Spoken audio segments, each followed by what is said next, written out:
Well, good day. I've titled today's word, It's Time to Clean Out My Mental File Drawer. And I'm using Romans 7:23 where it says, I see a law that works within me, waging war against my mind and making me a prisoner of the law of sin and works that are within me. My observation is this: as the years drift by, I tend to clean out those mental files from time to time, discarding what is irrelevant.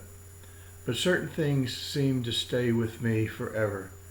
Remembering my mom's touch when I fell off my bike and scratched my knee. Remember my dad's belt when I talked back to him. Remember my first kiss in 8th grade. And those are memories that I'll have for life. And it seems back then the world was so much simpler and easy. But as I grew up, life added other files: college, marriage, parenthood, and careers. Those would create a whole new drawer in my filing cabinet. These files piled up over time, and I found I could easily get lost within these files. Some brought back some great memories, such as my college degrees, my marriage license, and other accolades. But I also found files containing adverse situations: a divorce decree, IRS problems, debt problems, and even found a couple death certificates of my loved ones. My response to this is, of all the things I found in those files, the most important ones were the files I found that brought me closer to my Lord. I found some of my seminary notes, some of the past words that I've posted over the years.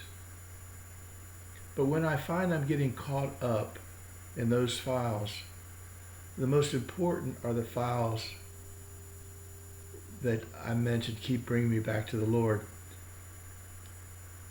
And I think of 2 Corinthians 10:5, where it says, casting down imaginations and every high thing that exalts itself against the knowledge of God, and bringing into captivity every thought to the obedience of Christ.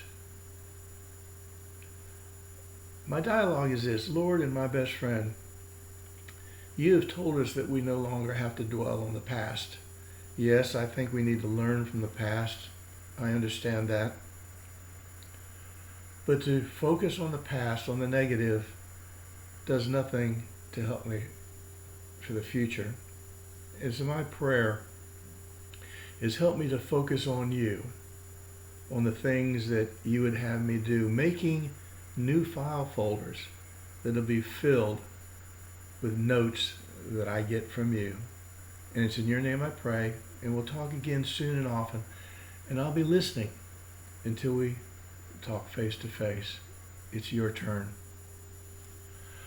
My takeaway is this: I have choices. We all have choices. And I can focus on that file drawer. I can let it just keep filling up. Or I can clean it out every so often and look forward to the new files that I get to place within until I get to meet him. Well, you have a blessed day, and we'll talk again soon.